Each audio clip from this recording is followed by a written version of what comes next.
Hello everybody, my name is Derek and this is a Mayan calendar video series part 1. I'd like to first thank everybody for the amazing, overwhelming comments on how many people wanted to find more information within this Mayan calendar consciousness cycle. So what I have decided to do is make a video over multiple different parts, at least 4, maybe more.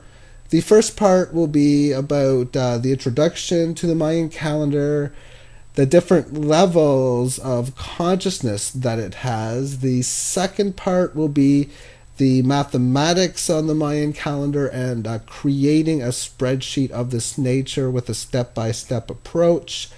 The third video will be about the positive and negative energy that surrounds it.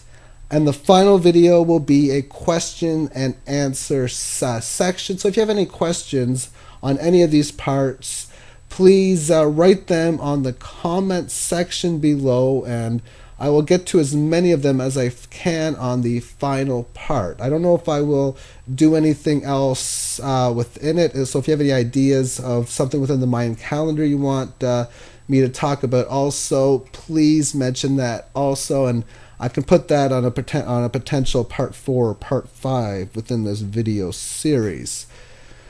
So an introduction. I'm sure a lot of people have heard the Mayan calendar being that of a doomsday prophecy, the old December 21st, 2012 date.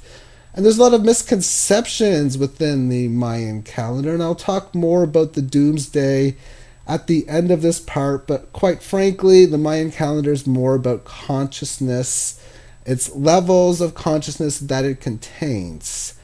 And as far as the December 21st, 2012 date, well, if you look at these numbers, this shows you how many years are left within the cycle, starting with about 15 million from the start of the Big Bang. And each one of these cycles would get shorter and shorter in time. The reason for this is because the Mayan calendar goes faster and faster. Each cycle is about 20 times faster than the other. So if you take, say, the number 3 billion and you divide it by 10, you will get 300 million. If you divide that by 2 for 20 times faster, you get about 150 some odd. Well, then that's that number there. And then the next one would be about 20 times smaller than that at 7.8 million. What this means is as we get to the December 21st time frame, or whenever that ascension or that major point happens to be, then this cycle or this calendar will pretty much run out. I'll explain more on that at the end of this series, but it's the fact of it being a doomsday event and everything going bad, I would totally forget that. I will explain more on the third part on the positive negative energy theory. But as far as what we are seeing here, there are different levels of consciousness. This information comes from the late Ian Lungold, Dr. Carl Kalaman, and that means within the first so many years, billions of years for that matter, the only consciousness there was that of action and reaction. Nothing else, no caring. People didn't care, or the consciousness didn't care why things happen, didn't know the reasons for why things happen, the way things are supposed to be. It just happened. The action happened. The reaction from that action would take place. That was all consciousness was doing for billions and billions of years.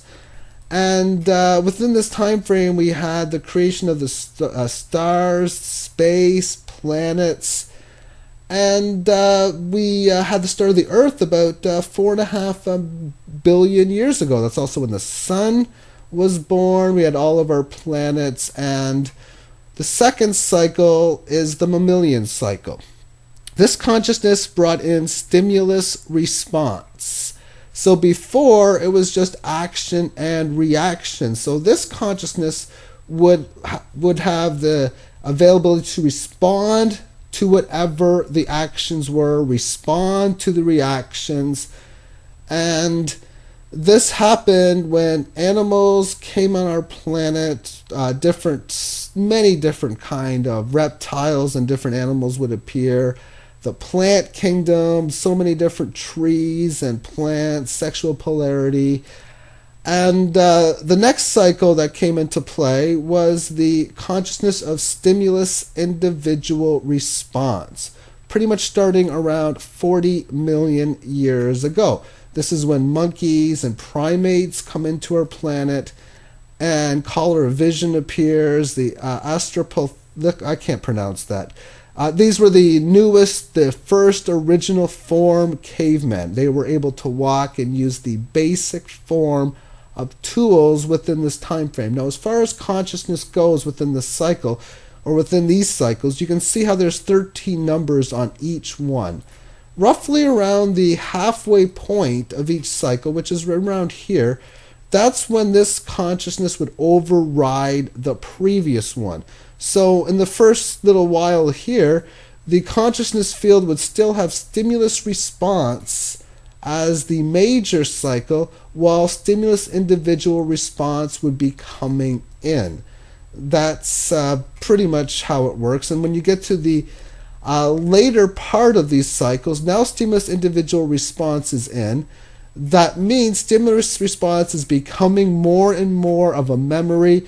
You spent a lot of time consciously acting towards this level and it forgets it, meaning the action-reaction level is still existing. Every action still has a reaction. It's just we're not conscious of it today because we went through so many different stages. And during this period here, that would become less conscious also. And with the cycles that would be coming into play, which the next one is similarities and differences, you would be starting to get a grasp of every cycle that is coming.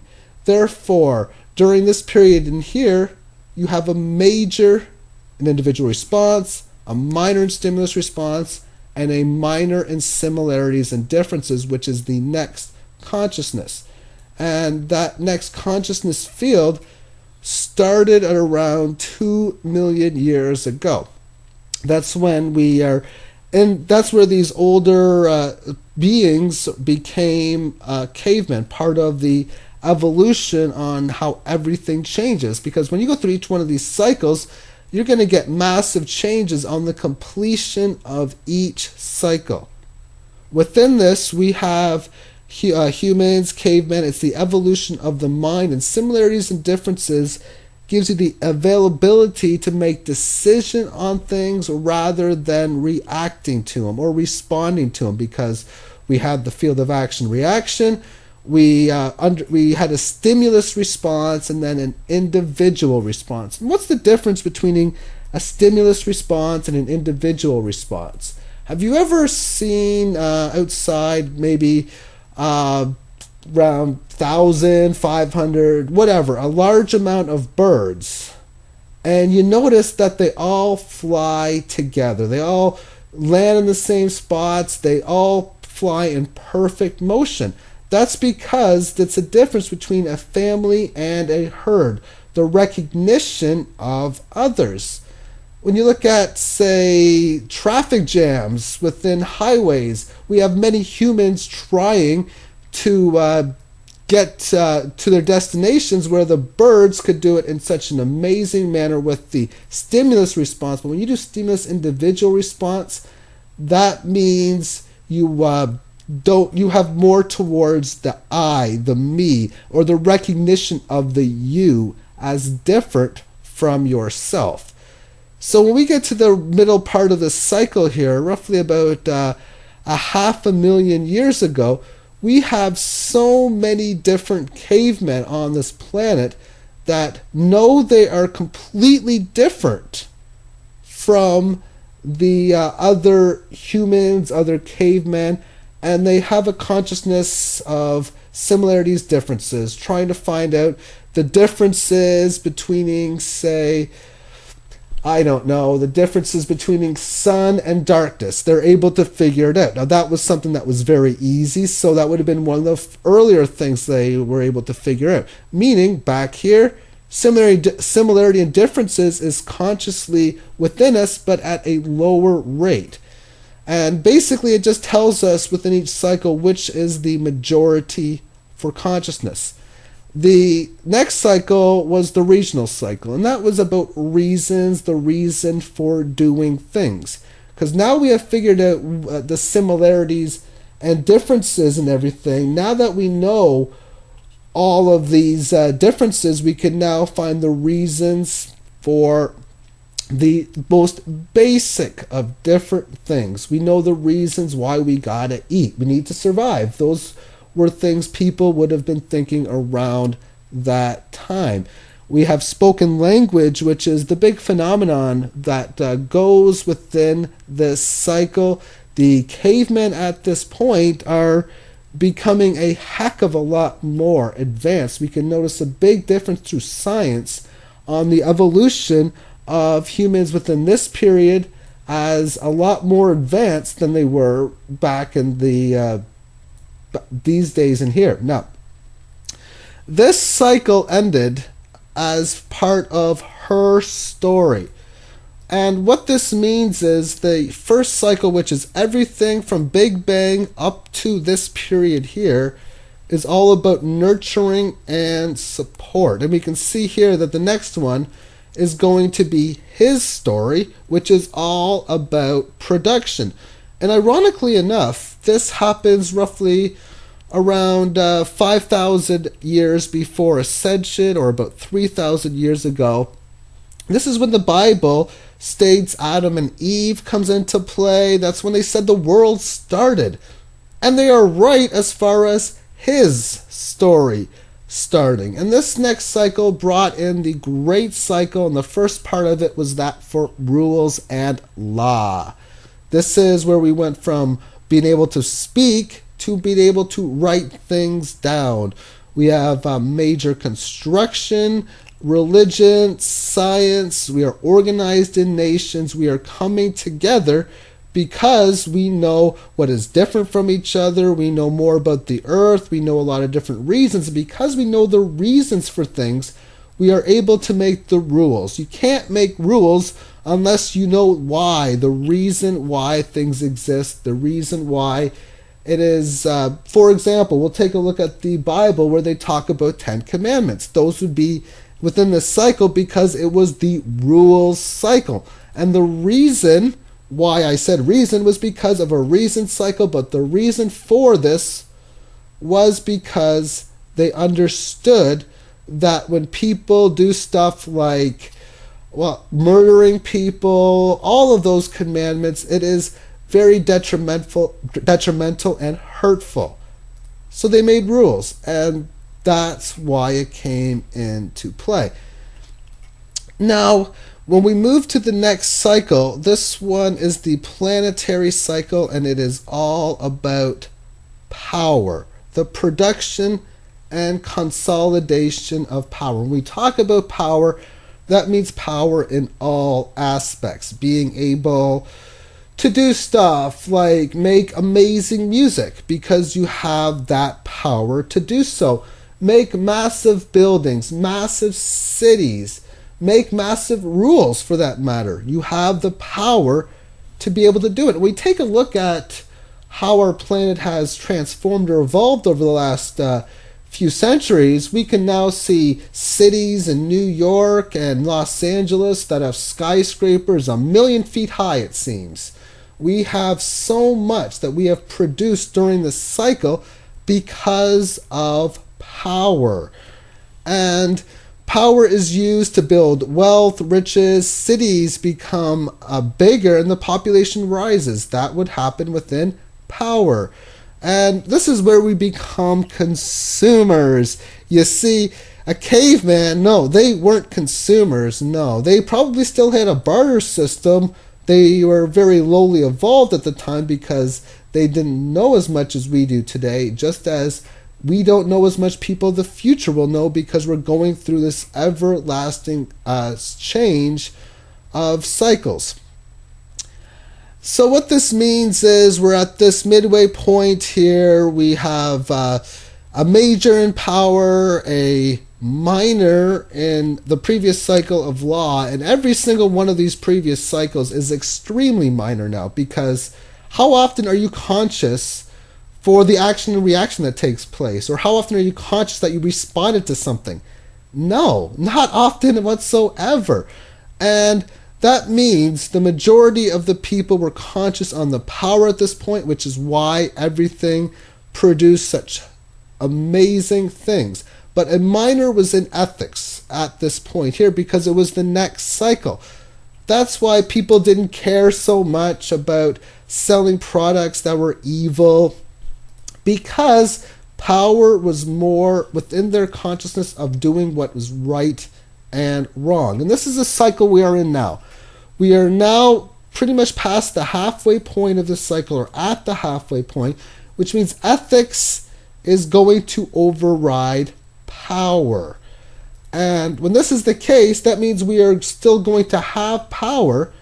It just means not on a conscious level that we used to be at that level. Meaning, it becomes on the lower end of the cycle. We're going to forget to be consciously concerned on power, except now we're going to be consciously consumed more towards ethics. We are seeing the truth age moving in. We are acknowledging what is right and wrong. We are seeing the truth movement, finding out what happened on 911. For 911 happened right in here at the start of this cycle. The power we used to have 911 happen was extreme, but we were able to evolve to that level within this cycle. Now, the ethics, even though we were in the ethics cycle, it was still a minor. So even people, they didn't have any ethics, whoever it was, and that's a big debate, but whoever it was that did September 11th, there was no ethics. No. Did they care about killing so many people or the greed that went on? No. And we're now at the point where we do have this ethics coming in, this integrity for understanding and seeing trouble within our world. And the internet platform was the big discovery within this cycle. Yes, the internet started at the end of this particular cycle, but it was the baby days of the cycle. It was August 16th, 1996 when this final cycle started. And that's roughly around the time when the internet started to become minorly popular. So now we're in this ethics cycle today. What does this mean? Well, to me, it just means that we're going to continuously acknowledge what is right and wrong. This truth movement will continue. It has no choice because we are on a schedule. We have free will within the schedule, but the schedule can't change. This means that the majority of consciousness for the next couple of years or so is going to care more about ethics than any one of these other cycles. Now, the next cycle coming in is that of conscious co-creation. What does it mean? And I can only go with what it sounds like. We're consciously creating together, working with each other to create whatever realities that it is. It's the evolution of a cosmic consciousness, where this law of attraction that is coming to us at full throttle within the right and wrong and integrity cycle means that we'll be able to use it at outstanding levels. For if we're trying to use the law of attraction and manifest all of these amazing things, it's pretty difficult to do when this consciousness field isn't going to really come into play until 2012. And I have on here a bunch of X's. What do you think? And what I'm saying that is each one of these cycles has different things, which was its big platform. This was the internet. Before that, we had humans becoming consumers. Before that, we had so many gods appearing on the planet. Before that, we have spoken language and so on. So that's why I put XXX, what do you think? Because I have no idea what this consciousness is going to be, but what it seems within the recession going on in the world, the economic problems, everything in this world that we are doing wrong is going to have to be fixed within this particular consciousness cycle. When this cycle ends, the Mayan calendar will not be over. Some people would say that it is. I do not agree with that. The reason for that is the math. The math tells us that when this cycle is over, it will be December the 9th, or it'll be about 12 days before we have the ascension. So we will go through another cycle, and just ignore these numbers. It's part of my spaghetti programming, which is a term for programming that is very complicated for other people to understand. And that's why I'm going to explain how to create the spreadsheet in the next video instead of just sending the spreadsheet to other people. So we go through another cycle, and these cycles at this point here for about a few weeks is just going to rapidly change, because the amount of consciousness that is going on right now in 12 years will happen in 228 days during this cycle, which happened during 2.5 centuries during the power cycle, which happened for about 5 millenniums on the national cycle, and so on and so on. These get 20 times shorter. So you go from 4,900 to 243 to 12.5 to 228 days. That means 20 times quicker on that would be about, 10 days, 11 days. And when you have the cycle of 10 days, things are going to happen very fast. And what's 20 times shorter than 11 days? Well, that would be a half a day. Yeah, so you got a cycle that's going to be like 12 hours, or what's going to be very quick during that period of time. And there's no need to stress over this period. Let that time come when it comes, and you'll be ready for it then. But when it does happen, that means we'll go through a major conscious cycle in just a half of a day.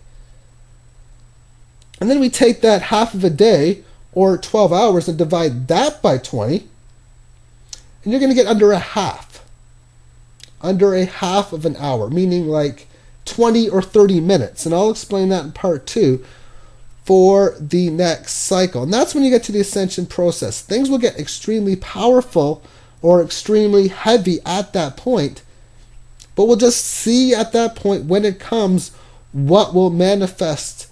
But until then, right now we are in an ethics cycle. That's why I feel it's very important to be conscious of the things that you are doing, conscious of the things other people are doing. Try to find out what is right and wrong, and then at the same point, what can you do to make the changes to get yourself into an integrity moment of having a good integrity spirit. You may not have the integrity that you want or the ethics you want. If that's the case, that's normal, because we've had a bunch of evil people doing terrible things within here because there was no ethics, there was no integrity. When we get that integrity, when we get that ethics, then we can be able to create what we want to create. Because, like I was saying, we can't have rules unless we have reason. Well, we can't do all the powerful things unless we have rules to work with.